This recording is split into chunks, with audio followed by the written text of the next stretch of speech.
Welcome to the third event of Manifold Symposium on Experimental Criticism. My name is Emma Gomes, and I'm the co-editor of the journal and the co-curator of the series along with Jenny Cookson. We're connecting to you from Colorado and would like to acknowledge that Manifold was founded and is based upon land within the traditional territory of the Ute, Cheyenne, and Arapaho people. A quick reminder just to make sure that you're muted for the duration of the presentations and to feel free to use the chat function as we go along. And we'll try to address any questions you put in there at the Q&A at the end. We also wanted to say thank you to those who've been joining us in the previous weeks and engaging in this ongoing conversation. If you've missed any of the panels, the video recordings are up on our website. The panelists for this week also have their pieces linked on the events tab of our website. Jenny, maybe you could put that link in the chat now. And so they'll have their pieces up there for the remainder of the week. So if you hear something here today and you want to go and read their pieces, they will be up there. Our panel today is titled Subjective Criticism and is co-hosted by Spamzine Press, whose hypertextual engagement with poetry and theory is very much in line with our mission to expand the ways in which we practice criticism. The ambition of our venture is to disrupt traditional modes of academic criticism by publishing disruptive experimental critiques. The work of our four presenters today advocates for a turn in critical thinking, which integrates a creative dimension. Writer and theorist Irit Rogoff, who's promoted the incorporation of practice-based research in doctoral education, says that to advocate for creative practices of knowledge is to advocate for its undisciplining. It is to argue that it needs to be viewed as an a-signifying practice that produces ruptures and affects within the map of knowledge. The writers and thinkers you'll hear from today are doing just that. They're rupturing our map of knowledge, moving towards an undisciplining by trespassing into different territories and bringing a subjective dimension traditionally excluded from serious academic writing. By incorporating personal histories, documenting methodologies, and articulating emotional dimensions, these writers provide Avery Gordon calls practical models against world shrinkage and alternative utopias. These pieces invite us to imagine new paths for critical thought, unbounded by the rigid hegemonic structures that have been passed down to us. In subjective criticism, the critic inhabits a permeable space, a threshold which oscillates between the personal and the critical, acknowledging the impossibility of objectivity in criticism. Crucial to the discussion is the fluidity of the boundary between what commercial publishing calls literary nonfiction and what we at Manifold are calling subjective criticism. Our sense is that the distinction lies in the object under consideration. If it is the self, the author or narrator, then our inclination is to consider it as an example of the former. If the object is something other than the self, then it is an example of the latter. In Ali Graham's piece, This Glint of Light on the Cut, the object is doubled as she looks comparatively at poetry and film to see what each form reveals of the other. Looking to the poetry of Geraldine Monk alongside thinkers such as Laura Mulvey, Alain Badiou, Lauren Berlant, and Elizabeth Gross, Graham writes on film's flickering and how this might be staged in poetry, how to translate the medium of cinema into poetry, how both poetry and film have motion, light, and sound at stake, and whether it is possible for poetry to enact film. This piece forms an undisciplining and moves between mediums while incorporating her own visceral reactions to the art she engages with. Ali Graham lives and works in Norwich, UK. Their poetry has been published in or is forthcoming with Data Bleed, Erodoplasty, and the Cambridge Literary Review, and their criticism has been published by Spamzine, Stride Magazine, and the Glasgow Review of Books. Their pamphlet, English Radiant Sound, is forthcoming from Osmanthus Press later this year, and their interests include hybridity, surfaces, and film. So welcome, Ali. Yeah, thank you for the introduction. Yeah, we'll just get into it.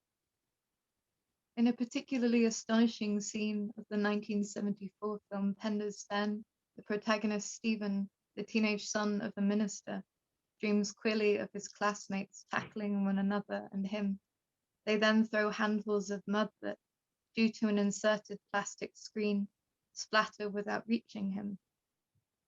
Where, through the mud acting upon it, that something transparent and disruptive is present.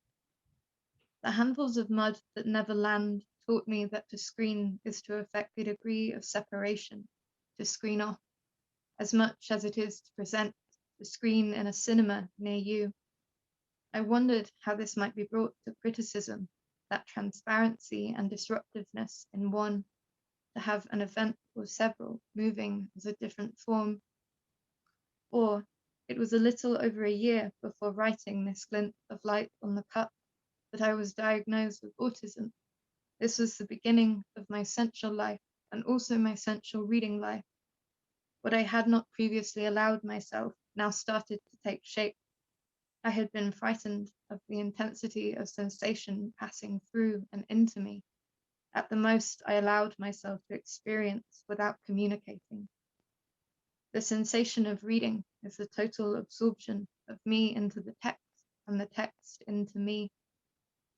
This permitting is also a process of degendering, of learning what I already knew to be uncomfortable and acting accordingly, of being more bodily, of permitting myself an autonomous sensual life, both in spite of and because of the prohibitedness of this. I learnt or admitted the erotics of reading, and then of the fact of the textual body, which is both the site and direction of the erotics. I fretted over the problem of the subject. I turned over the following in my mind: performances of empathy for malignant customers in my retail job, the looks of pleasure on the faces of the men in my master's program, the first and only time I workshopped a poem that they were able to read as confessional. How Western mindfulness demands that its adherents withhold from participation in their environment and even in their bodies, to withhold from marking events, should this participation give rise to unmindful thoughts. How can I become more present in the knowledge work I undertake? The existence within the jurisdiction of what is called myself at different times of a child who lived in a milieu in which people of marginalized genders are forbidden from sensuality and from intensity of feeling, and who self-effaced accordingly, and the adult who also lives there, or rather here, who is now in double negative contention with that self-effacing. W.G. Sebald's use of photography in his writing, and his faux aging of images, a visual technique to simulate history's temporality through duration. How the photographs appeared to me as failure of language, not interrupting the text, but carrying it when language buckled, that expression might continue conducted through another medium, having been suitably coaxed. This failure of language as the content of an expression, as an exclamation in itself.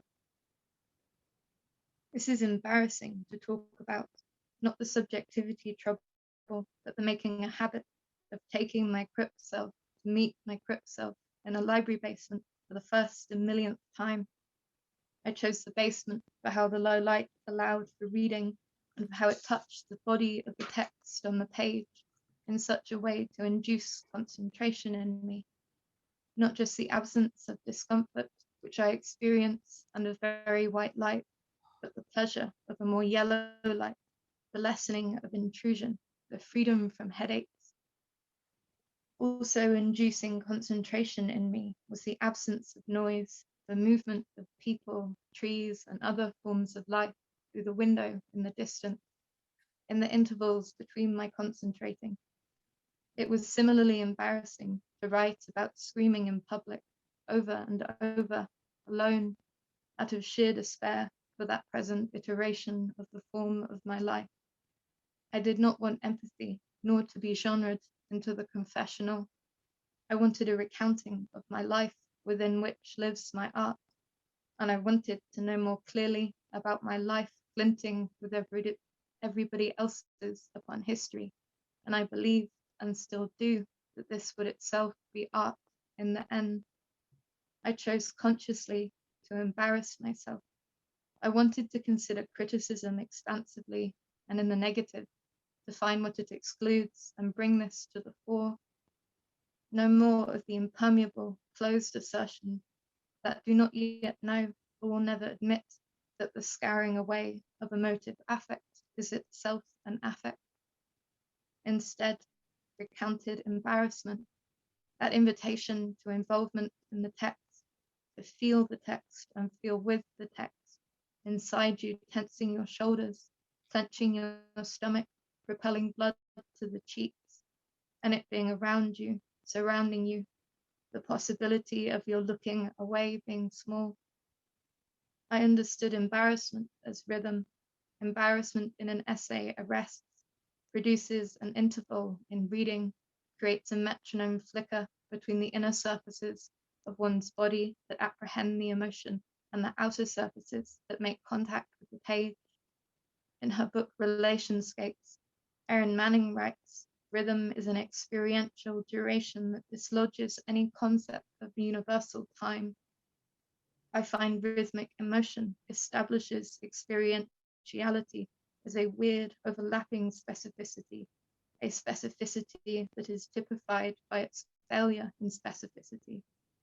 And I read duration with Henry Bergson as in temporality besides the mechanistic, as in the moment or moments of coming to consciousness of and participation in your body and your surround, and perhaps also participation of and in this textual body, its surrounds, its temporality.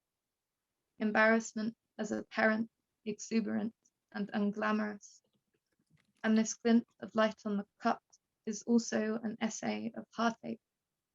I have no desire to document you placing your hand flat across the left side of your chest and scrunching your face a little when hearing something particularly upsetting, or the bud-like impression you gave when nervous, which was frequently. This glint of light on the cup does not state how you behave, but instead behaves as the heartache did, and as the precursor to the heartache did, as a duration of intensity, even desperately, trying from and towards several directions. This was and is not the only kind of trying. It is not even the only kind of trying that has to do with love. Different kinds of trying vary in their ability to tolerate and accommodate their own failings. This glint of light on the cup is concerned with what poetry can reveal of film, and what film can reveal of poetry, and what neither can reveal of the other, where they both fall short. I needed a technique besides embarrassment, something besides that flushed clenching, and so I went for a hybridizing of poetry and film within the limits of the page, incorporating stills from the films under discussion. Through this, there are moments of slackening, the surface of the language no longer taught, but free to fall through to visual image and return at its convenience. The text does not need to be constantly under the duress of affability. Language is as porous as the human body. It seeps and has gaps. There needed to be something looser or loosening, a giving way. I want to let go into a phenomenological practice of situating and making habitable a first-person account that has as its structure something not mechanistic, but a gathering of encounters, a criticism against the possibility of perfect calibration of individualized affects that mindfulness espouses, a criticism which does not seek to deny, but instead embraces the body. It is criticism that is first person, but never solipsistic, a critic who knows what escapes and admits this to the text and within the text, to make live and to live the possibility of criticism that loves the remnants of the not yet. Thank you. I'm going to ask you to unmute yourselves and clap, make some noise for Allie.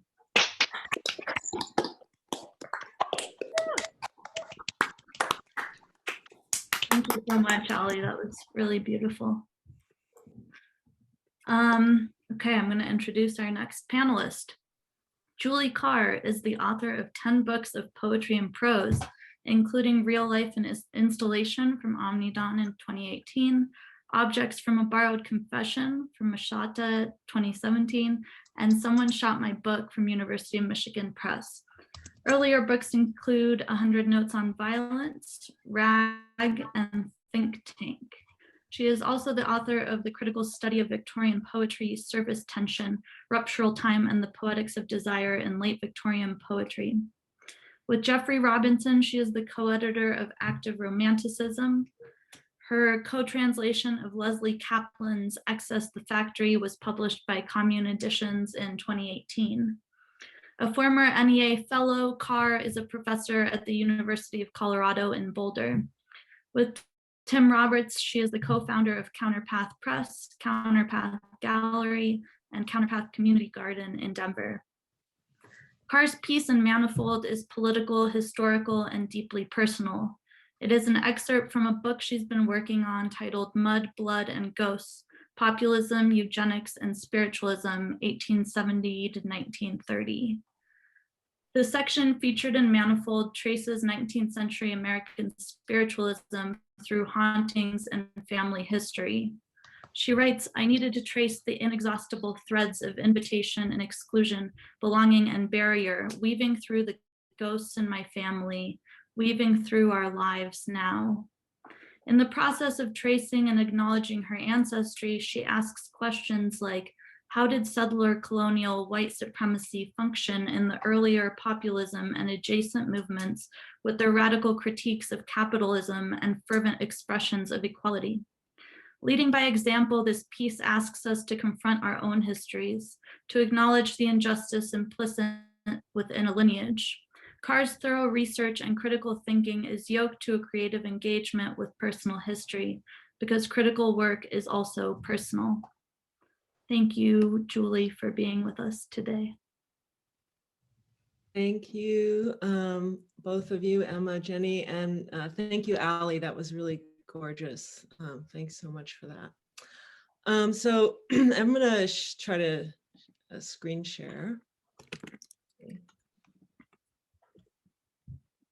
Okay.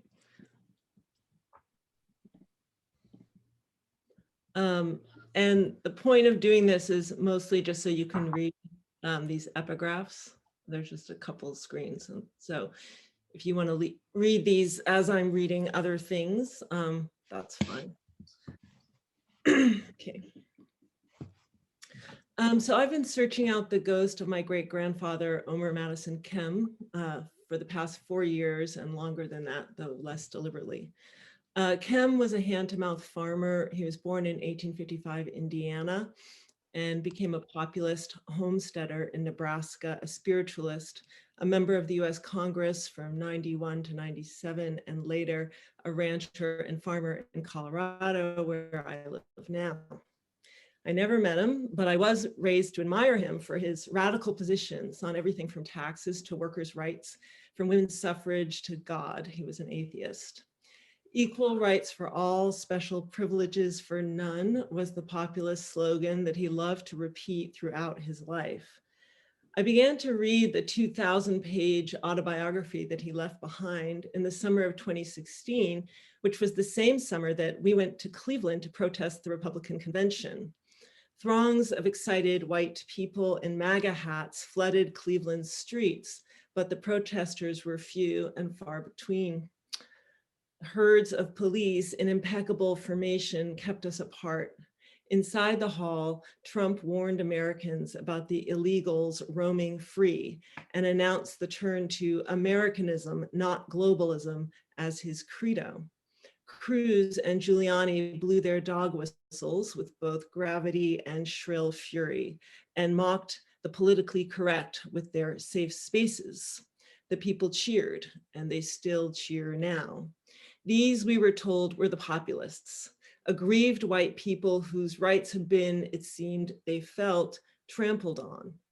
We know where all of that has led. So what had happened to American populism between 1890 and 2016?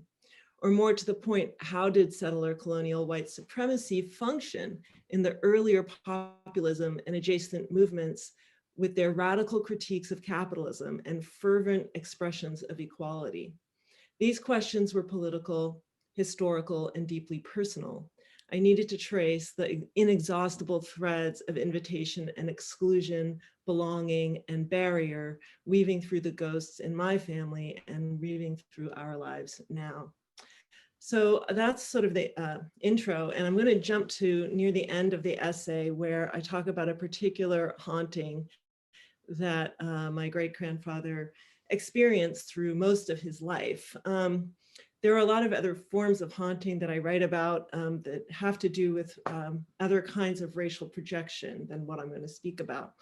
And then there are other kinds of haunting that have to do with kind of the loss of beloveds and what kind of ways in which spiritualists manage that grief.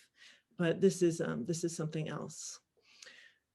A vision of a generic Indian chief first appeared to Kem, squatting by the campfire in the evening twilight when he was still living in DC. But it wasn't until the following year when they had finally moved to Colorado that this Indian, who he named Fleetwind, first entered Kem's body. This spectral presence was not frightening, it was comforting and useful. Quote, one of the children became ailing with something, the nature of which I do not remember, when I felt Fleetwind's presence for the first time since leaving Washington. I not only sensed his presence, but he seemed to want to control my hands, which were laid on the child. Kem finds his hands in motion, massaging and caressing. When the child gets better, Kem attributes this healing to the spirit. From then on, if any of the children are sick, Kem calls on Fleetwind, whose, quote, sole mission seems to be that of healing. In another instance, Fleetwind appears to heal Kem's wife, my great-grandmother Alice. Mrs. Kem had gone to bed 3 or 4 days, suffering with aches and pains in her back and lower limbs, when the doctor failed to give a name, and to which the doctor failed to give a name and medicine failed to relieve. So then a spiritualist is called in to help, and when the woman arrives, Kem instantly feels Fleetwind's presence in his own body again. I at once stepped to the bed, laid back the covers, placed my hand at the nape of her neck, and slowly passed it down the spine from one limb to the foot, and then repeated the entire movement until the pain was all gone. So in this familiar trope, the racial other is granted magical and, in this case, kind of erotic powers that the white man, by way of proximity, somehow managed to make his own. 20 years later, Fleetwind is still working his magic, and at this point, he's entered Kem's body to heal himself. As Kem writes to his daughter Iris, had it not been for Fleetwind's help Saturday and this morning, I would not be writing this letter. He is a good old friend. So despite this persistent forged and one-way friendship, Fleetwind was not present for illnesses that killed Kem's 3-year-old daughter or his older daughter, Linda. He's not available for Alice's broken ankle or Omer's appendicitis or Kathleen's broken hip. And he does not do any healing work during the flu epidemic of 1918.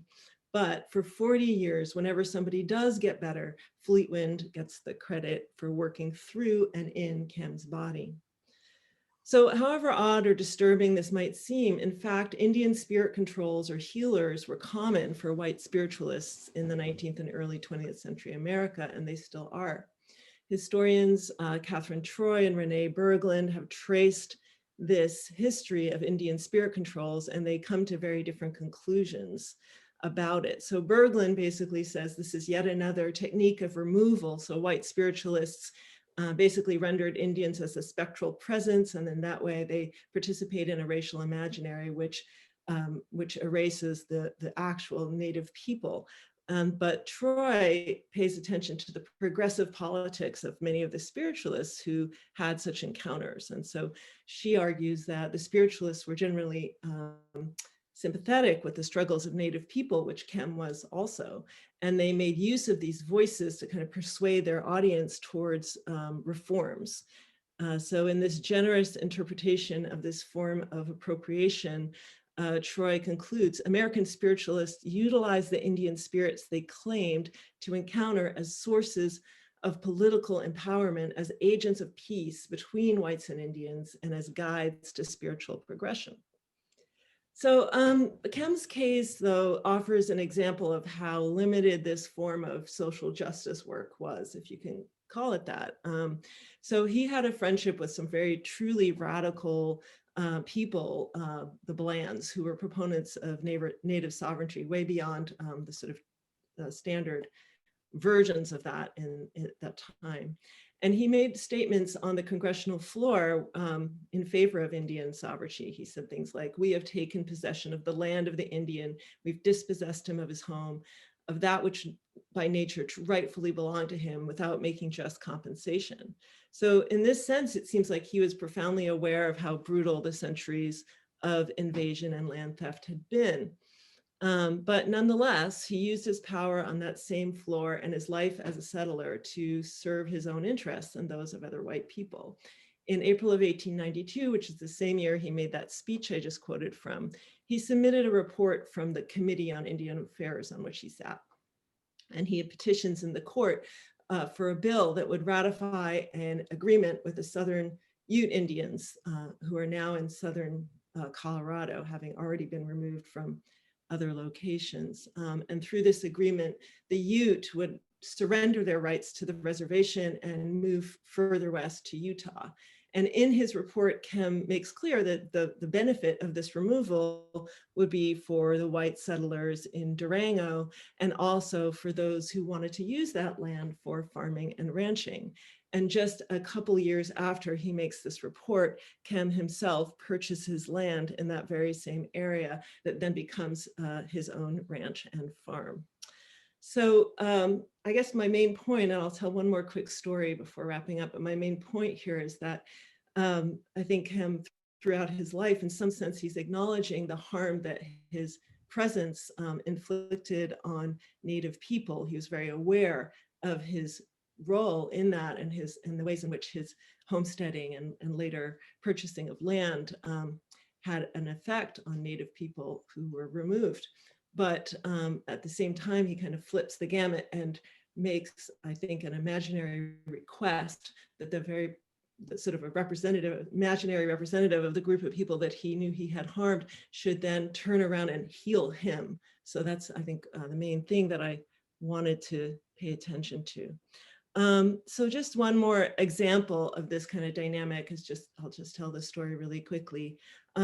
A few years later, so it's 2019, and my husband Tim and I went to visit a spiritualist camp in Maine named Camp Etna. And this is a place where spiritualism has been practiced since 1874. And from what I can tell, is still practiced in pretty much precisely the same ways that it was practiced at the end of the 19th century.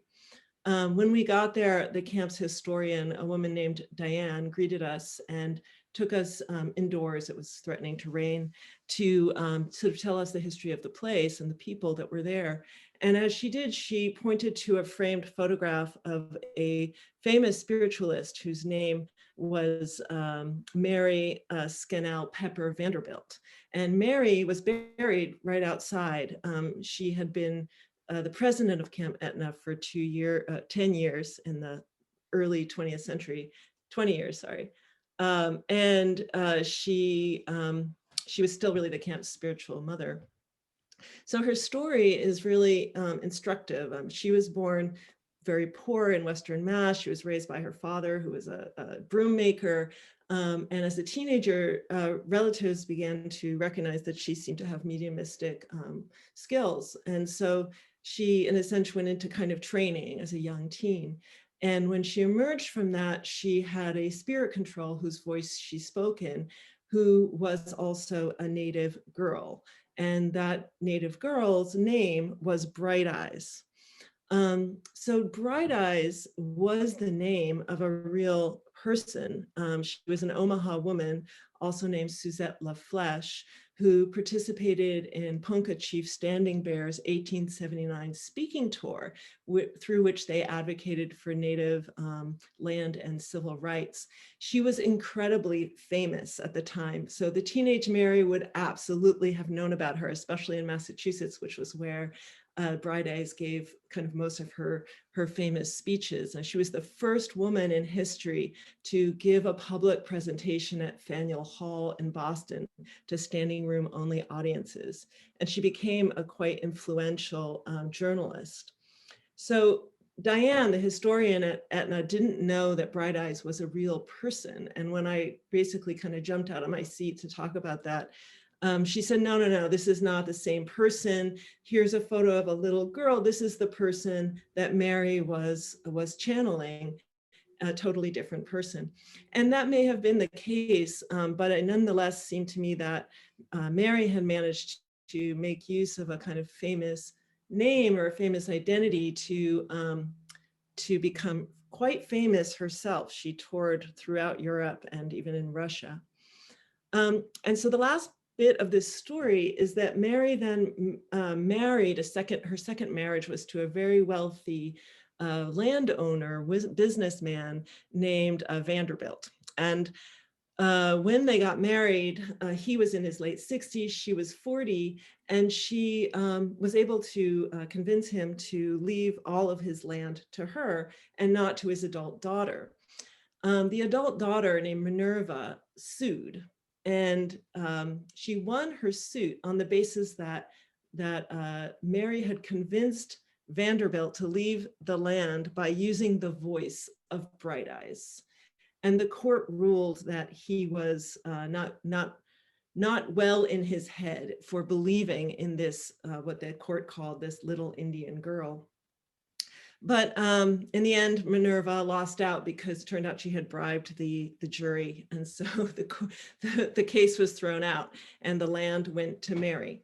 So that same land was then, used to help to run Camp Aetna, where we were sitting. So this was an incredible sort of achievement, you could say, of a poor young woman to have arrived at this wealth. So I'll just end with the last couple sentences here. So as we sat in the little cabin with Dayan, and it was raining outside on Mary's grave, I thought about the real Bright Eyes and her significant accomplishments as a writer and activist. And I thought about Mary Vanderbilt and her financial success, a success that led directly to the longevity of the very community where I was visiting.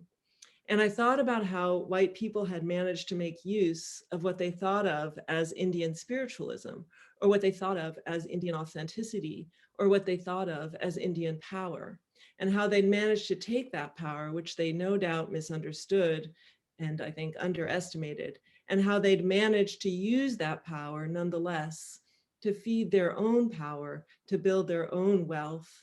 And I wondered if the real ghost of Bright Eyes were present, what she would want and what she would say. So I'll stop there. And this is what one of the things she would have said. You can read that to yourself if you want to for a moment. Thank you.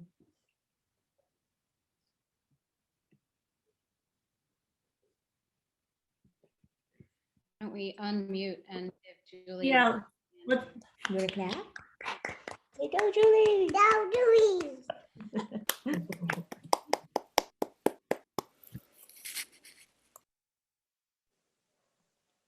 Okay.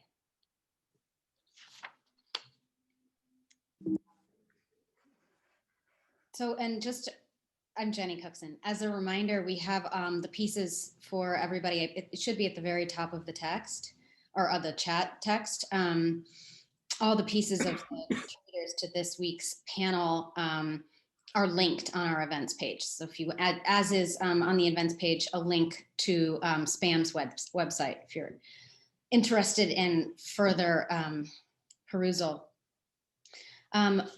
So thank you again to Ali and to Julie. And our next reader is Jim Miranda. Jim is an assistant professor in the English and Media Studies department at Bentley University. His research and teaching specializes in Latinx and Indigenous literature, narratives of immigration, and border studies. His current project, Border Transits, Deserts, Bridges, and Networks, introduces a cross-disciplinary study of border crossing narratives, geography, critical cartography, and literature from the modern day region that spans the Mexico-US border. His research has been supported by the Colorado School of Arts and Humanities, the Cookson Experimental Essay Prize, and the Tinker Foundation. Jim's current publications include a chapter entitled Techno Memo, The Politics of Cultural Memory and Alex Rivera's Sleep Dealer in Latinx Cine in the 21st Century. That's published by the University of Arizona Press, 2019. He also has several forthcoming articles, including the co-authored Watchmen and Speculating on the Future of the Humanities in Inks, the Journal of the Comic Study Society, Ohio State 2020, and The Bounds of Sovereignty in a special issue of English Language Notes, CU's journal. The issue is entitled Indigenous Futures and Medieval Pasts. His essay in Manifold, Waiting, Migration and Time in Four Motions was the winner of our Experimental Criticism Prize. And I was thinking about his piece and the relevance of the act of waiting to this particular moment struck me, and the ways in which, in particular, as he says in his essay, some intervals cannot be defined by the modern impulse to accelerate and collapse time. And it is these historical instances of radical time that challenge us to question waiting in order to disquiet a world where lives are realized and lost in waiting. So we're very excited to have Jim here to talk about that. Welcome, Jim. Thank you.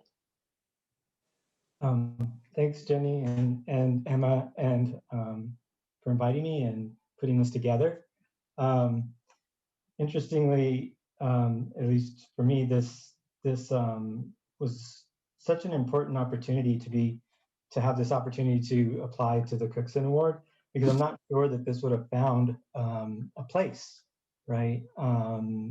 Just because of where I was in my career and whatnot. So I really want to kind of say thanks about that. And I guess I should start by just kind of contextualizing a little bit about where this project started. So it really began with these notes that I was taking while I was doing this trip. I had decided to take buses from Colorado to Chiapas, Mexico, and basically to the Guatemala and Mexico border. So it was kind of a border-to-border trip. And during this trip, I was really struggling to find a language to document or to understand this experience. So, you know, we talk about, and sometimes about like amateur, you know, scholarship or the naivety that goes into kind of experimental criticism. And I felt like this very much is of that vein, right? Like I didn't really know what I was doing. And so I have like fragments of notes and scraps, and I started writing poetry to try to just come to some kind of understanding. And so that's kind of what the piece is about. As I was thinking about the talk today, what I wanted to focus on, sorry, there's like some crazy noise outside the city here. Okay, so what I wanted to think about today was this idea of the subjective and where it comes from. And I was kind of having this conversation with the piece and like, how did it come about? And I guess I had trouble trying to like figure out, do I even see a difference between, you know, experimental criticism and regular criticism? Have I always just blurred those lines? And I think partly that's because of just the kind of scholarship that I'm drawn to, right? I'm already, you know, interested in it, but it's also very biographical. So before I, you know, started doing scholarship at the university, I was doing, you know, I was doing kind of like care work in these various systems of mental health, right? I was doing, you know, I was a child protection person. I did like case management. And in these fields, you would have to write these reports. And these reports, you know, they would go to the courts or they would be put in people's files and things like that. In any case, these reports are already kind of very experimental. And if you were to think about them in terms of, you know, academic criticism. right? There are these short staccato sentences that are, they're not these long rambling sentences that we're used to in academic criticism. They're fragmented, right? They're sometimes absent context because you're kind of like filling up someone's file, and so they'll be contextualized if you read the report from the previous month. So what you're actually looking at are these kind of like weird decontextualized narratives that are juxtaposed in all kinds of strange ways. But the one that really stuck out in terms of what we were doing, thinking about the subjective, was how you have to kind of acknowledge your own mediation in this process, right? It's part of the way that you have to write these reports. And so I'll give a couple examples of that. You would say something like the client appears, right? Calling attention to the fact that there's somebody who's, that it's appearing to, right? Or you would say the mother presents as, or you might say something like the therapist reports to case manager, who is you, and then you would go into the narrative. Or you would say the child discloses to this interviewer. So you're constantly calling attention to this kind of like subject, right? So the shadow of the subjective was always evident in these reports. So I think that really attuned me to this kind of idea of like to experimental criticism and to this kind of subjective elements that are often trying that authors try to hide, right, in terms of scholarship, right? So the shadow of the mediator was always there. And so it becomes a question, or something that I became interested in, and again, thinking in conversation with the piece, was how do we train ourselves to see the experimental, right? How do we train ourselves to see this? How does these kind of experimental elements kind of peek out from under the cover of academic conventions, right? How do they slip into the discursive creases that are formed in our unfolding or our telling of these histories, stories, theories, futurisms, etc.? How do they shudder beneath the surface of the terror that is late capitalism or our proximity to these sundry forms of violence, right? How does the subjective, is it there? And so I think there is this process of attunement to the experimental that can take place even when we're presented with criticism that is not immediately or apparently experimental. And for me, this has become kind of a pedagogical challenge as well, because I'm really interested in how do I convey this to my students to see the potential of pieces and the potential of the experimental.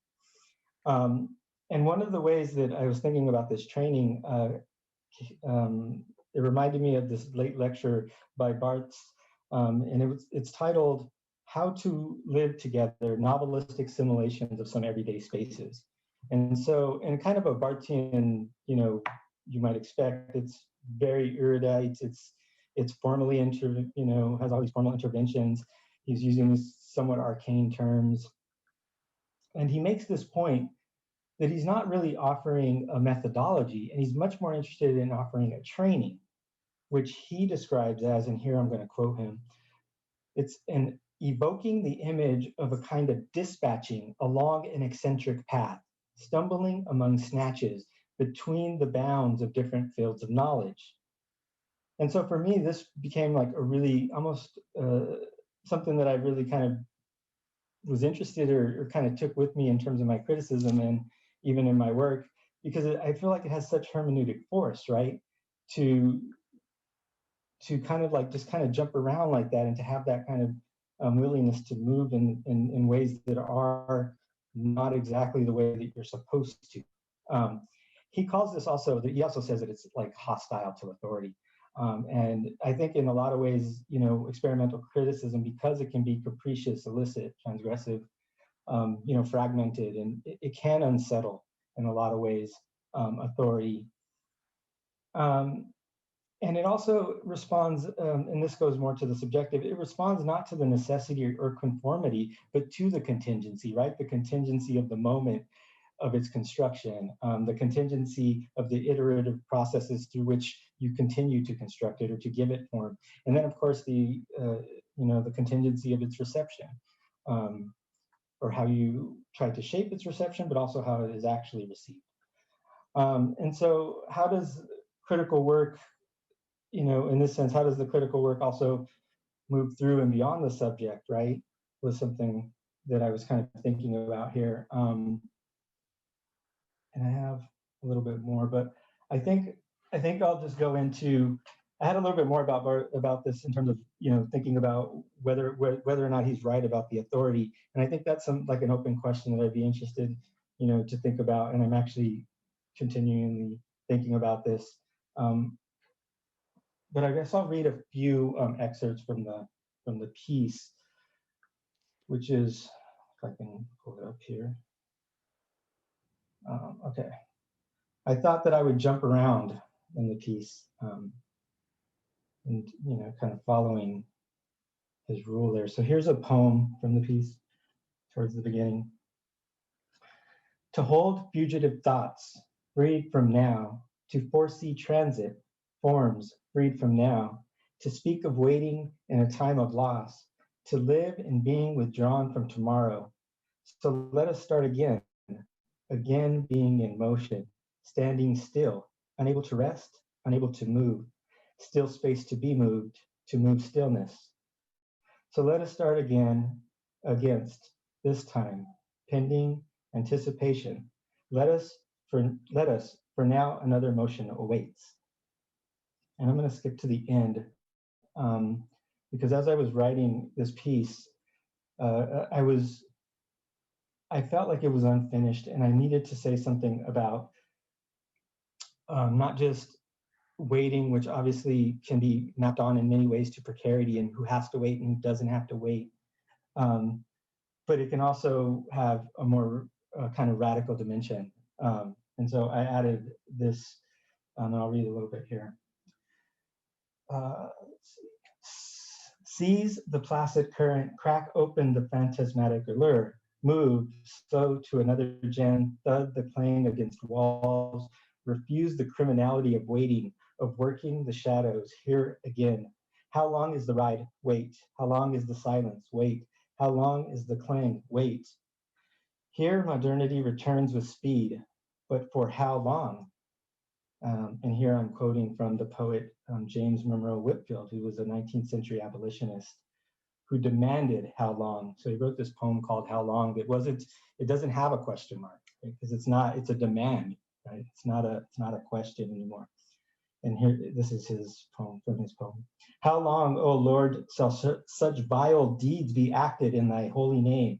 How long shall ruthless tyrants claim thy sanction to their bloody laws? How long shall the people bow as vassals of the favored few and shame the pride of manhood's brow?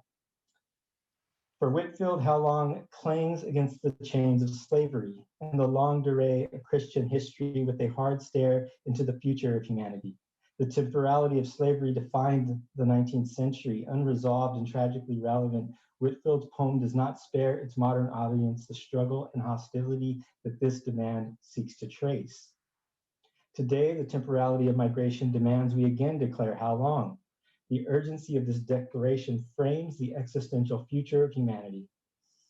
As migration reveals global disturbances associated with climate change, war zones, transnational injustices, family separations, femicides, to move while witnessing the slowing of rhythms as delays turn to weeks, as transportation breaks down, as detention centers and camps remain occupied, and as authorities stop someone whose crime is simply motion.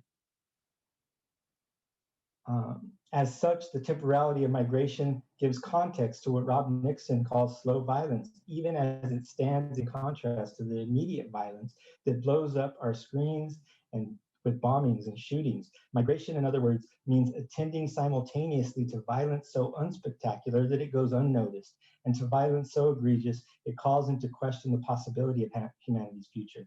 And so migration awaits a language that can express this contradictory world in its own time, a language that can see ruptures in the waiting. And I'll just stop there.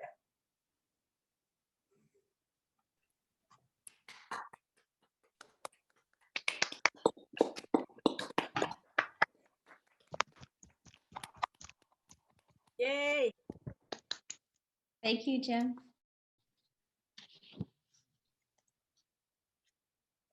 And I should also say that as you're listening, and if you have questions, definitely put them in the chat and we'll try to return to them or save them to ask with your words when we move into the Q&A section. Okay, Colin Dayan is our final presenter. She is the Robert Penn Warren Professor in the Humanities and a Professor of Law at Vanderbilt University. Besides Haiti, History, and the Gods from 1998, she's written on prison rights, the legalities of torture, canine profiling, animal law, and the racial contours of US practices of punishment for the Boston Review, the New York Times, the London Review of Books, and Al Jazeera America. Recent books include The Story of Cruel and Unusual from 2007, The Law is a White Dog, How Legal Rituals Make and Unmake Persons, 2011. She has since published With Dogs at the Edge of Life, 2015, and In the Belly of Her Ghost, 2019. And she has just published Animal Quintet, a meditation on animals ranging from Southern war horses loved by Civil War generals to the possum in her backyard. Like many of you, I'm sure I have taught her texts, as her ideas seem to illuminate every work of literature in the curriculum. But I also return to her insights in private moments. I'm especially grateful for her work now, our connectedness to animals, the inextricability of our fate from theirs, our fundamental animality couldn't be more relevant in this moment upended by this zoonotic disease. As she says in her essay for Manifold, the more I think about humanity, the more I realize that animality, not humanity, is what I've been writing about all along. Lives lived in the flesh and close to the soil have much to offer anyone who longs to know another kind of politics beyond the rack and ruin of humankind. So thank you, Colin. Thank you, Jenny. It's really wonderful to be here. I've just, thank you, Jim and Julie. And wait a minute, I've just met you, Ali, for your talks. They were just very moving, and I'm very pleased to be taken away from the present in Nashville into another place. I wanted to begin with Herman Melville, the only writer in the so-called American Renaissance who tackled the question of the human as a kind of terminological quest romance. In Bartleby, the bookish narrator gazes upon the recalcitrant Scrivener and reflects, had there been anything ordinarily human about him? In his novel Pierre, Isabel roots herself in the living landscape of her dream and loses, and I'm quoting, the power of being sensible of myself as something human. Giving affect and sensitivity to the non-human, Melville encouraged his readers to confront the limits and dangers of that value-laden term humanity. His whales have more affect and sensitivity than his mariners in Moby Dick. And again, Melville recognized there's something more than humanly significant. So today, in thinking about what you've called experimental criticism, I thought that maybe we should be stilled for a moment and draw on a kind of uncertain reservoir on which all creatures might draw, but from which most humans have learned to cut themselves off completely. I want to urge a kind of labor of what I'm calling radical inhabitation. Instead of opposing humans to animals, then, I want, as always, to question the limits of what we call humanity. At this time of surmises about humane treatment, teacup dogs sized to fit the human palm, and all kinds of hybrids produced for consumption by humans, we need to forego the question of how and where we draw the line between humans and animals. Instead, it seems to me, we should begin to apprehend how, where, and why human beings, often quite arbitrarily, devise, formulate, and apply the lines separating human and animal, or deliberately blur them. In With Dogs at the Edge of Life, I asked, where else is there to go except into the eyes of dogs? I asked not in resignation, but again, to question the postures of civility and the claims of humanism. I wanted to summon another way of being in the world, another way of thinking, the sense of viscera and flesh, a surrender to attentiveness. I wanted to make words collapse into another register of thought. And today, I hope that we can revel in a sentience that can be known only through what lies beyond human life. In my just published Animal Quintet, which was one of the most painful things I ever wrote to write, the more I thought about the South, the more I realized, again, that what I needed to traffic in was animality. And again, I don't know if even that word quite captures what I'm after. Lives lived close to the soil and in the flesh have much to offer for anyone who wants to know another kind of politics outside what we experience now. I'm asking if we can unmask the order of things by dislocating our attention from the habits of the human eye. And I turn to Haiti again, and I turn to the practice of voodoo for my example. In Haiti, the experience of the crise de loi, the crisis of the spirit, popularly called possession in voodoo, captures for me that mutual adaptation and reciprocal entangling. It takes us into another modality of spirit, a pre-linguistic place of inhabitation, the kind of sinking into the non-self that I'm intrigued by. Animal rights talk has really bothered me for years. It gives animals what it is we think we get as bearers of rights and obligations in standard liberal and moral terms. Of course, it's crucial. It has been crucial, but it's time, it seems to me, to push beyond rituals of law and rights and the residual humanism that lingers in such consideration of the duties and obligations of personhood. What I ask beyond personhood might make something an object of moral concern. And here, for those of you who know my work, I've absolutely I'm turning my back on the very question of the law as a white dog, the very foundation of all my work on the law, which is personhood and personal identity. But now I'm interested in my writing, but also in my speaking and my teaching, to try to upset divisions such as human and non-human as hardly, as hard and fast as they may be, to try to take us out just in the classroom or just on the page, out of rationality and the kinds of presumptions that have tormented other species and assailed our environment. What I'm asking is how we might respond to the state of injury and pain and violence in this world. How can we step back and ask how we might know feeling that is not tied to our assumptions or what we know? Again, let me take the drama of voodoo and its law, its spirits or gods as instructive. The law can only manifest themselves in the corporeal envelope, not their own. The corporeal envelope of the human. Spirits experience their life and unfold their potential only in this shedding of self, the pouring of the self into another.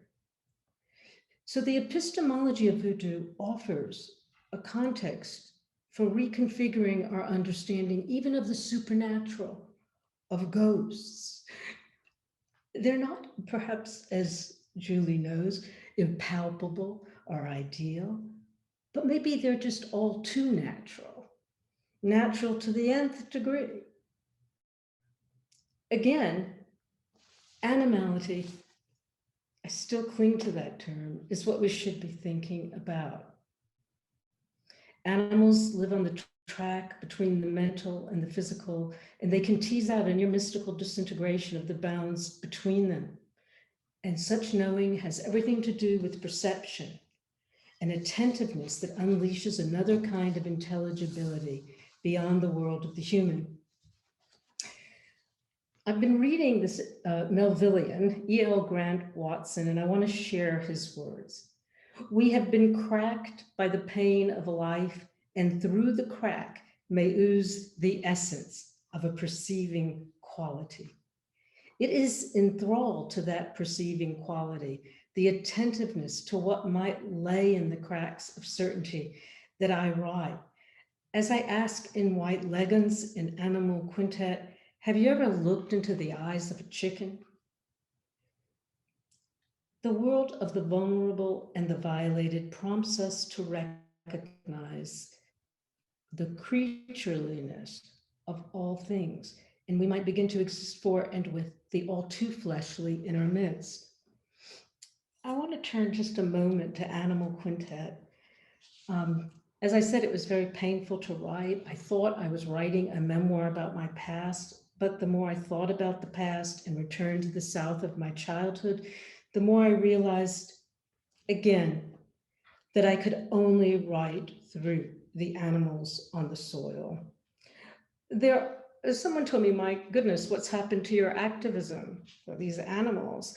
And I'm trying to demonstrate that these are also political stories, evidence of extinction, small and large, cruelty that comes to us as entertainment, racism that rears its ugly head in songs about animals, loved or hunted, killed or kept. And I want to just read you a passage from Animal Quintet, or a couple of pages. Cruelty comes in many forms. Chasing possums by the light of a cold white moon with rifles and guns and dogs is a game of terror. Playing possum was something everybody could do, no matter where they came from, and we all did it. We made ourselves dead, not like any old corpse, but just like a possum. Feet splayed and eyes glaring. There's something in that, a way of lying down, a manner of thinking about swamps and piney woods and dissolving into dirt. But nobody I ever knew could imitate the sound a possum made under threat, a sizzling kind of wheeze, so guttural that you imagined someone's throat had just been slit, screaming through the blood in their throat. Possums become receptacles for the fiercest outpouring of human emotion. The hunt brings to life a drama of conflicts and affiliations with long history. There's the noise of the chase, dogs yelping, horns blowing, possums wheezing and grunting. The other night I listened to Gid Tanner and his skillet lickers singing a possum hunt on Stump House Mountain. I can't find the lyrics. I can't find them written down. It's just an audio. People tell me they're racist, which I'm sure they are. I can't rightly hear what they're saying, although I listen to them singing more than once. Such a good time, fiddling wild and quick and the banjo strumming low. All the men are imitating dogs. The possum can't be caught. It's the wildest thing to hear, this rowdy rendition of a chase that could be, as the song would have it, after any old coon or just after possum. A whole history of the South is in the possum hunt.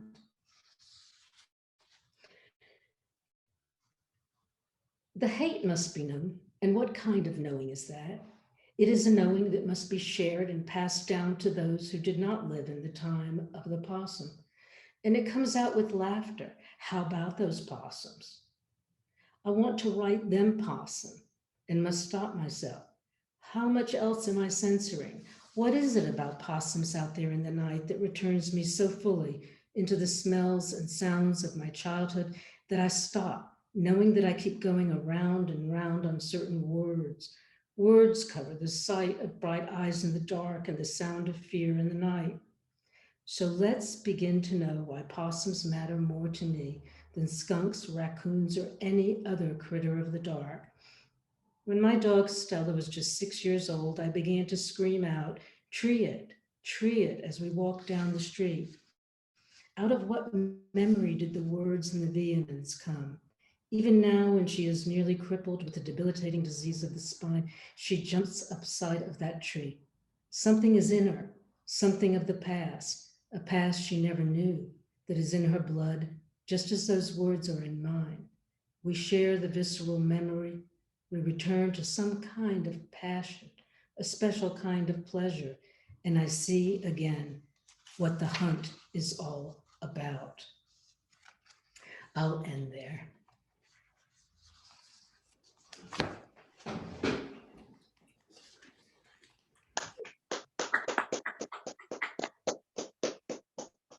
Thank you. Thank you so much. We'll move into the Q&A section here. You might want to pin the speakers so that you can see them in conversation with each other. If you don't know how to pin, go up to the right hand side of each person's picture and there's the little dot, click it and it'll give you the ability to pin them so that you can hold their screens in your speaker view. Just a suggestion. Okay. Torres, who is one of our manifold contributors, and it seems a couple of other people in here in the chat were struck by the way that conceptions of authority kept coming up in all four of the presentations. And I'll read Edwin's question and then I'll just add a bit and perhaps you can all address that. So Edwin said, I was wondering about framing authority around all the reader's work. Where does self enter subject? Who, what represents authority with the human, etc. And then I was thinking too that this question of haunting is also sort of about authority, and all of your work seem to get after this question of being inhabited by something or appropriated by something. And so I'm wondering too, in those kind of haunting situations, who has the authority? Is it the entity inhabiting the corporeality or the reverse? How do we conceive of authority in these cases where corporeal boundaries break down or are questioned? I just wanted to say thank you for that question. I don't think there is authority. I don't think there's any authority in these conditions. I think it's more of a kind of mutuality, of adaptation or reciprocity. I don't think the word any longer means, if you're in that space of what Laurie Grin calls entanglement, an empathetic entanglement. I'm not sure authority any longer means anything exactly. Yeah, I would tend to agree. It's kind of, I definitely felt in kind of the writing of this Glint of Light on the Cut, I was trying to get beyond deference and kind of authority and to kind of move into something else and some other way of valuing the other and valuing the self that wasn't to do with deference, and a kind of more a model of a mode of devotion, I guess.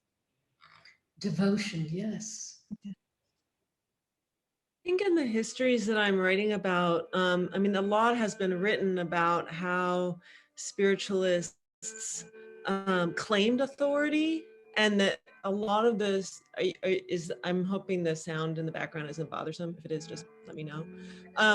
Okay, so how, like, a lot of the spiritualists in that period, like the mid to the late 19th century, were young women, and often young poor women, and they, through their work as mediums, they gained authority. I mean, this is a famous argument that was made about them, and that therefore spiritualism was a kind of feminism. And I think that there's a lot you can say that is true in many ways. But I think that what I became interested in was the way that the spiritualists, in claiming that kind of, claiming that they were inhabited by the other critics have written about how that does become this kind of blurring of boundary and blurring of self and almost a queering of the self, right? And I like that argument too.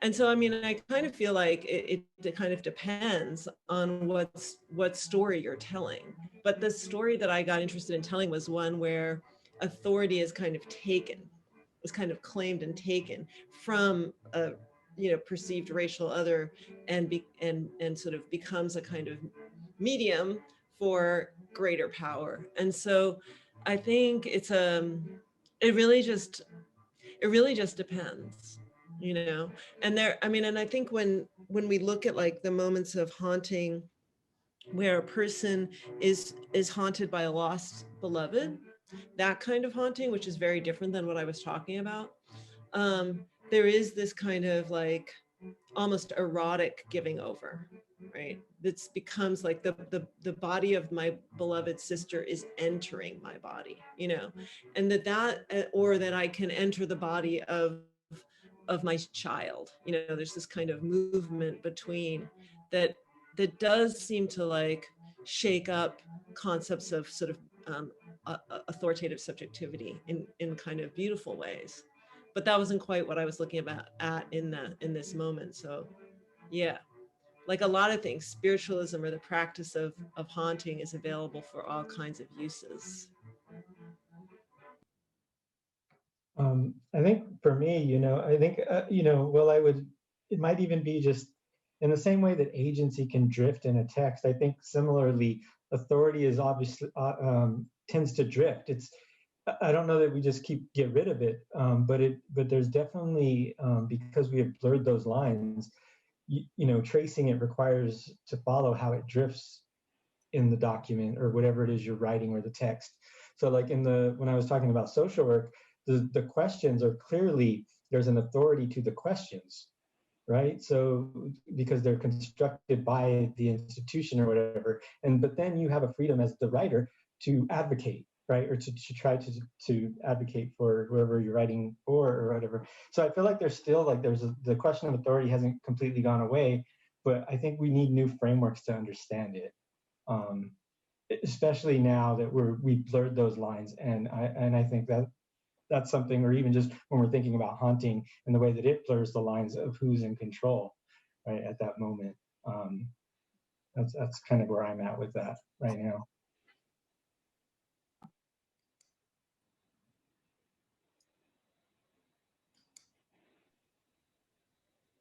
Having an unmuting problem.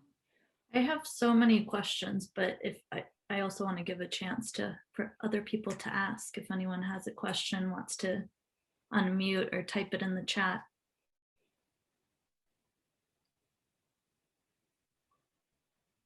But if not, maybe I'll ask another one to give people time. I was hearing in what you were all saying, and it came up in all of your talks, this idea of sort of the erotics, but also the sensation of reading as a total absorption, and kind of a keeping company with. And then also I saw this link to what Jim was saying, and I know Allie's also working as a social worker. And so I guess my question is about methodology and of living with what you're writing, or how you keep company with the work, and how those two practices kind of inflect upon each other. If that makes sense.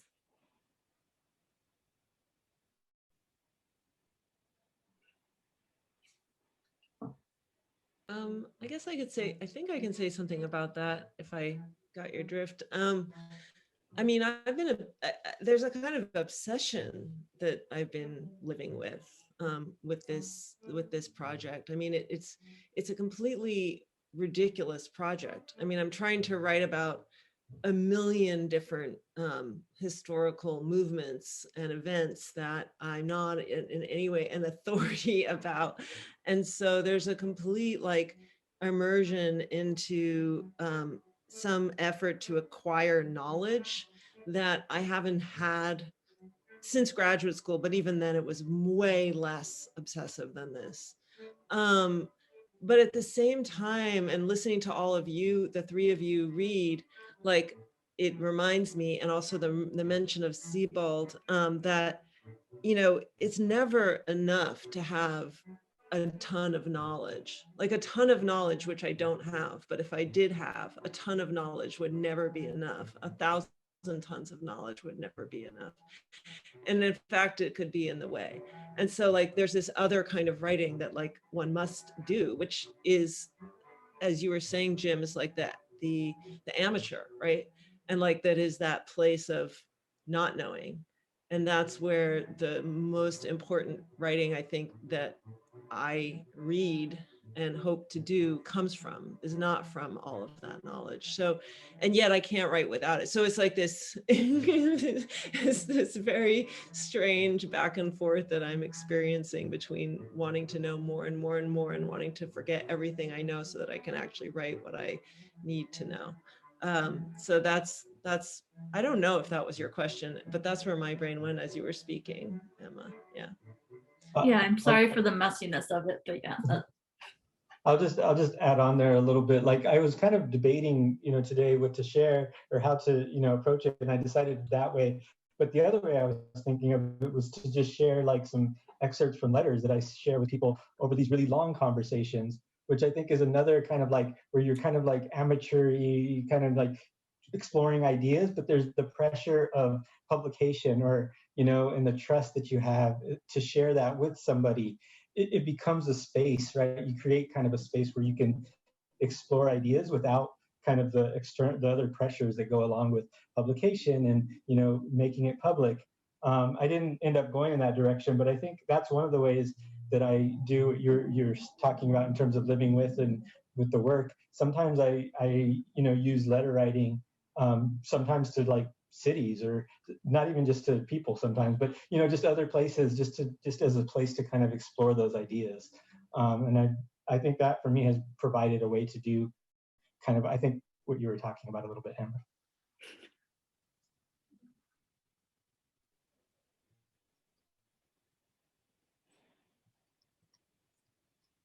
Ali or Colin, do you? I was just thinking, I didn't know how to put it, talking about ghosts and the bodily spirit. When I began to write Animal Quintet, it was astounding. There was this spider that came into my study, and the web, the first web was, I was having a cup of tea, and I went away for a couple of hours. When I came back, there was this web over the cup of tea. And then the spider, my mother, if you read In the Belly of Her Ghost, my mother has haunted me in this house. And she wanted me to be back in the South, and she had me, the minute I moved here, she passed away, so that she could become the haunt that she always wanted probably to be around me. But in any case, she's here, and she has been here.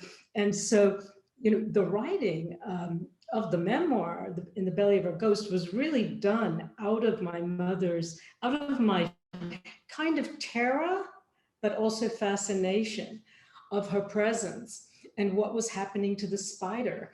And it was a little bit thinking about what Julie says. I mean, when you start to think about, or not think about it, but experience it, it's a form, you know, you're losing what it means to know, and you don't sound quite right. You know, but I did follow the spider, and Facebook has been very helpful because I could, of course, share, you know, the spider, you know, I think it died, but then it appeared very aged looking in the bedroom. And I won't go on, but the final story about this, because these things aren't made up. What we write, what we've been compelled by, doesn't just reach into the present, but it goes into the past, and it enlivens those things that are dead, because they don't, the dead don't die, right? But they just have to be activated. And one of the things that happened to me is I had this terrible, I woke up on the side of my eye with these kinds of legs or web. It was like when I started thinking about it, I said, oh my goodness, it's not a spider legs. It's actually a web in the corner of my eye. I went to the eye doctor, and the amazing thing is they did this very advanced kind of retinal exam, taking photos of all the parts of the eye. There's nothing. Only, I mean, I saw it. It was something in there, but it actually wasn't. I mean, the doctors, medicine did not. It all went away. Everything, once the book was sent away, it went away. So I'm just saying, these things happen, and that's the answer to your question. Thank you. Maybe we can move actually back to a quotation.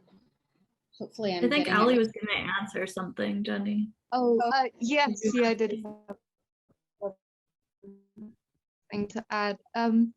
Yeah, I think on my job, the advice of one of my colleagues, which is kind of the best piece of advice I've had for kind of dealing with conversations with the people I'm helping, is to kind of to maintain like a steady pitch of voice in conversations, and don't let the pitch of your voice rise.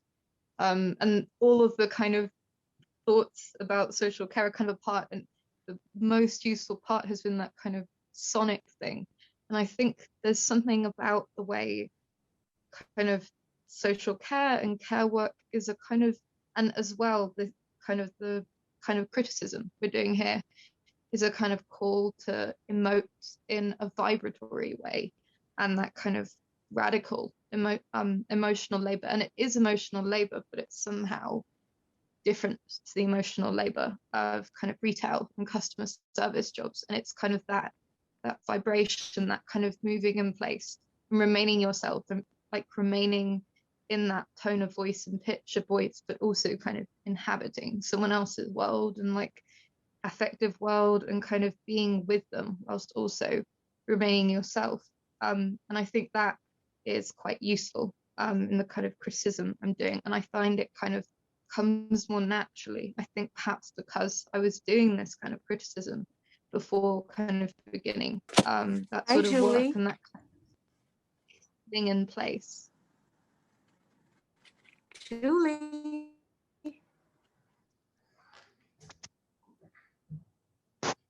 Ali, if we could stay with you for a second. I want to go back to a quotation from your text, but I think that there's some crossover here with everybody. But one of the things that you said was you were working towards not being genred into the confessional, and that the scaring away of affect is itself an affect.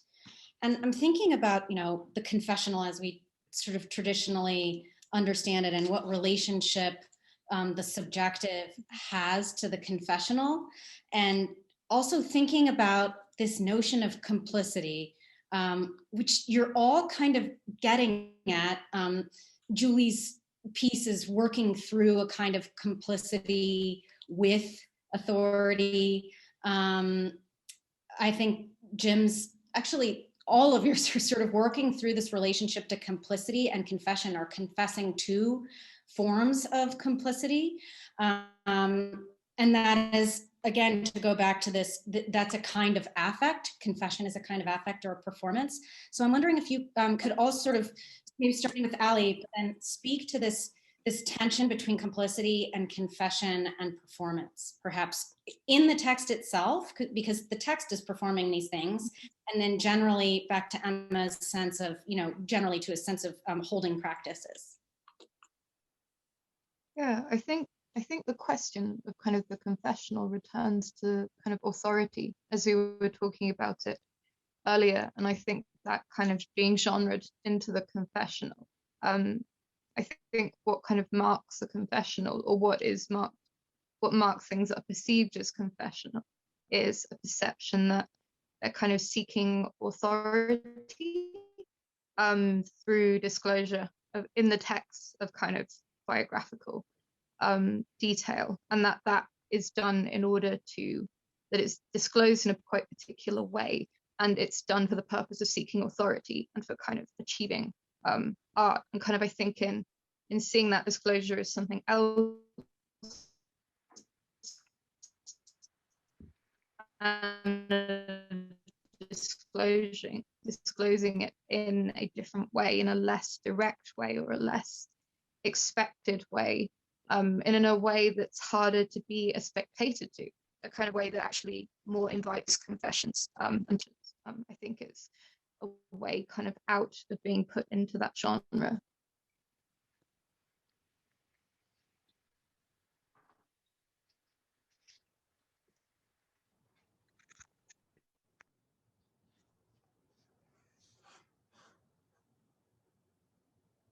I think what's important to me about that question is that confession, does seem about the presenting of the self, the I. And one of the things that fascinates me about all of the talks that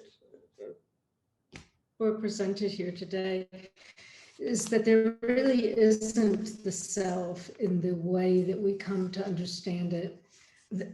In all of the talks, there's this moment, there's this place of uncertainty and wonder. And I guess authority doesn't come up in a funny way.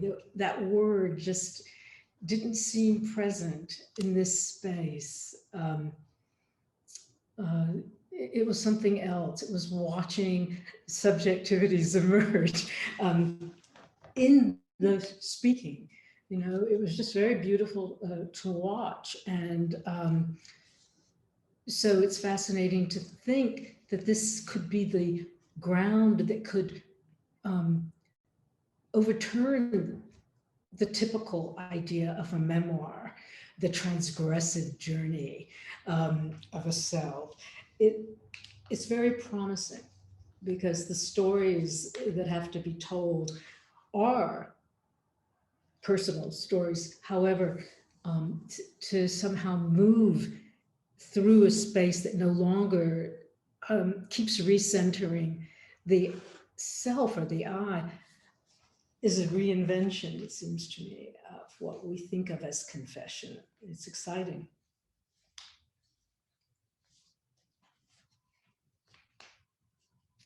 I guess, in thinking about the performative in terms of, the writing and especially this piece, it was like experiencing the waiting alongside others, but also differently, was something I was trying to capture, because I do think that waiting, as I said, I think, kind of has this relationship to precarity, right? Like to who has to wait, who doesn't have to wait.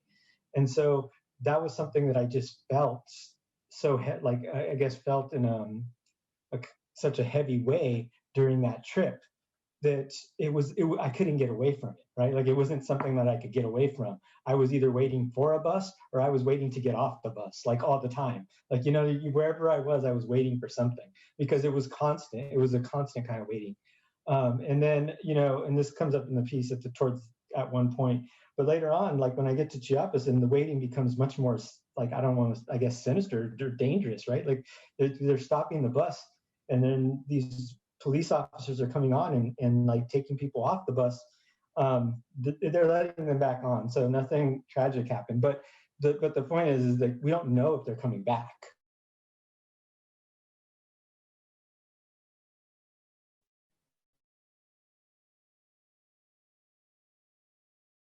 Right, so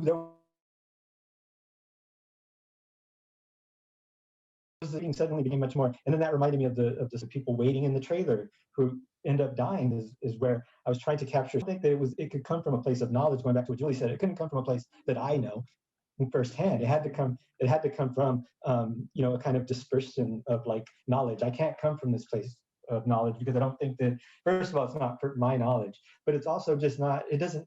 The knowledge itself doesn't help us maybe to fix or to think about how to address the issue anymore. Like the knowledge isn't that's not the way it works. And I'll just say this one last thing in terms of like my social work. I don't think that the person always getting a diagnosis necessarily helped them to deal with the social problems that they were dealing with all the time. You know what I mean? Like there was a lot of times where the compounding social problems that were affecting some of the people that I was working with, it wasn't like knowledge of a certain diagnosis or a certain thing necessarily fixed it all. It would have taken systems to address that. And so sometimes knowledge can be deceptive as a way of solving things. Julie. I'll try to be quick, but yeah, I mean, confession is such a huge topic for what I'm writing because I'm dealing with a 2,000-page autobiography written by my great-grandfather, which is entirely, I mean, it's in some sense entirely confessional. I mean, if we think of confession as a way of shoring up the self, of like defining and sort of describing the self's journey, like Colin was saying, that's exactly what he did. And he wrote thousands of pages and he left them specifically for me. Like he literally says, this is for some great grandchild who will read this later. And so, you know, what I guess I notice in that is that alongside that writing of that particular kind of confessional text is this idea that is running through the entire project of his life, which is the defining and shoring up of a certain kind of identity. And with that identity, which is a white identity, but with that identity is also a kind of building of a sense of rights, a building of a sense of privilege and of what is owed to the self. And so, like, I guess one of the things that I'm trying to think about is how I, as a writer, you know, I as this great granddaughter inheriting both the writerly and the identities, some of the identities that he inhabited, can do something that's different, right? Like to do something that's more about that sort of dispersed sense of belonging, and rather than that like sort of territorial sense of belonging. And, you know, I don't know that I can, but I can, you know, certainly like that could be the effort. And, you know, the other thing I just wanted to say there, Jim, about, you know, knowledge and especially medical or sort of the knowledge of social welfare is that it was used to harm people. You know, I mean, we all know this, right? Of course we know this, but it, you know, fundamentally was developed, like those statistical studies were developed in order for eugenics to do its work, and also for immigration restriction to do its work, and other forms of violence. And so, you know, it isn't as if we like throw out the baby with the bathwater. Like we do sort of value science and different kinds of medical work, obviously, but it's always the shadows of that violence are always there in that kind of, you know, social welfare work that people still do. That's a completely much of an aside. That was like a footnote to my comment. So anyway, I'll shut up, but thank you. So I'm thinking too, just in terms, and maybe I'll make this my last question and then make sure no one else has any other questions. But Jim said in his work, he was trying to acknowledge the mediation of the critic. I think that, again, all of your work is sort of working through this question of mediation. The medium mediates, the critic, perhaps the human critic mediates a bit between the phenomenology of the animal. And then I think that Ali was talking about sort of phenomenological practices. And I'm wondering if we can think about the text as an instrument of mediation or as a medium too, and what the possible, you know, if we are going to open up to the idea of subjectivity and acknowledge the mediation as opposed to kind of dispossessing it or disowning it, what are the possible pitfalls of acknowledging and working through that role of the medium or of the mediator, perhaps in the text itself? How do you see that kind of unraveling, or how does it work in your particular texts, being the medium or the mediator between text and audience?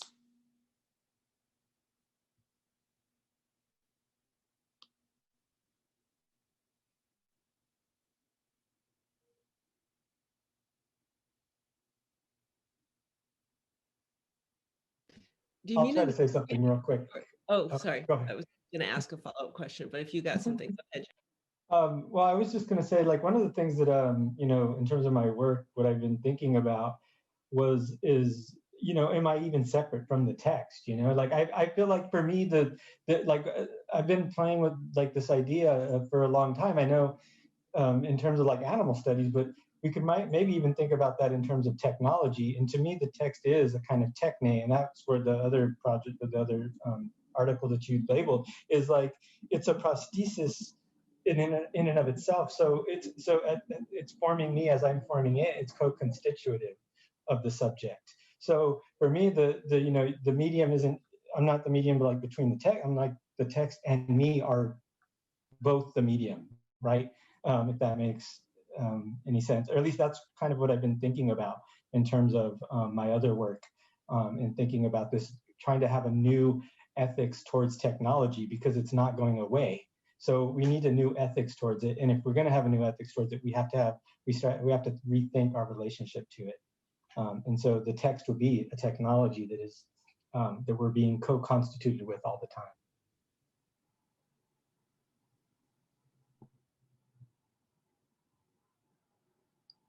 Julie.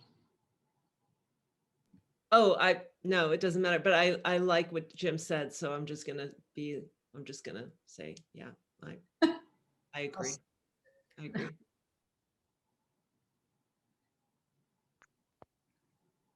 I guess it's that I came to criticism and to essay writing, to prose work, like after poetry, or I still write poetry, but I've been writing poetry for a long, long time.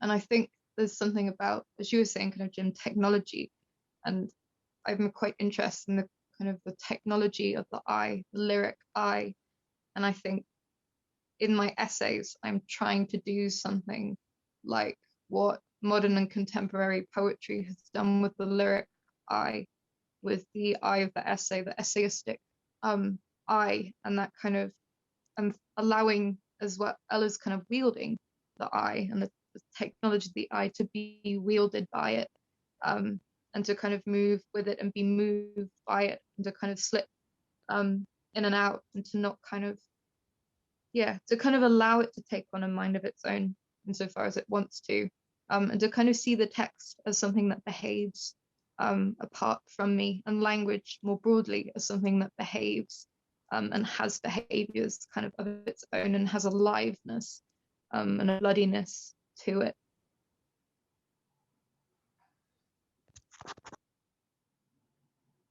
Thank you, Allie. I have a question for Julie. I'm curious, what is the mud in your title?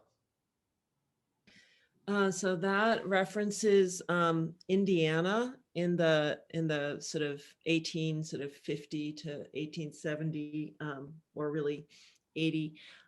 So which used to be primarily a swamp. So much of Indiana and Ohio were swamp, and then all of that was drained after the 1850 Swampland Act.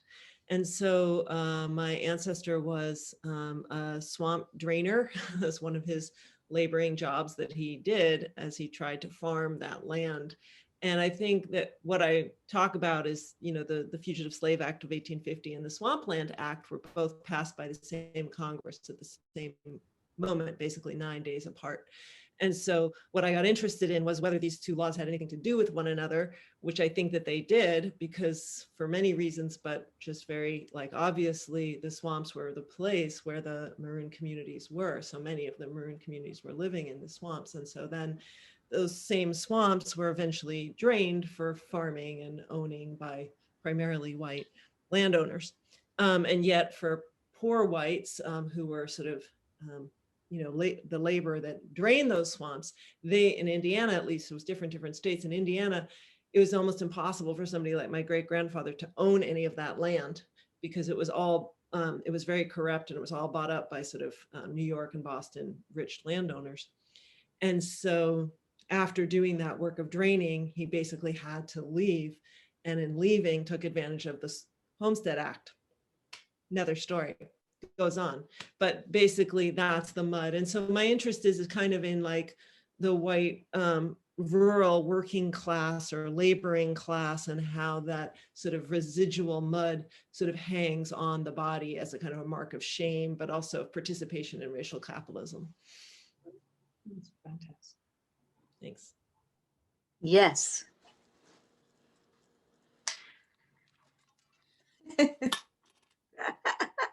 Julie to Julie. Let's see, are there any questions in the chat that we, I'm going to have to leave in about 1 minute because I'm scheduled to teach a class at 12:45.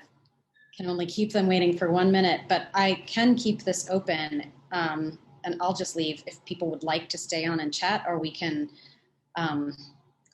take it offline too. I'm gonna have to go because I have to walk my dog. Okay, great. Satisfied. Yes. Thank you so much. Thank you. Thank you to all of you. This is really illuminating and invigorating. So Yes. Thanks, Jenny and Emma again. Thanks again. Thanks so much, everyone. Really wonderful. And join us next week if you can. Have a great weekend, everybody. Yeah, yeah. Thank you for having me. thank you so much, Allie. Bye-bye. Bye.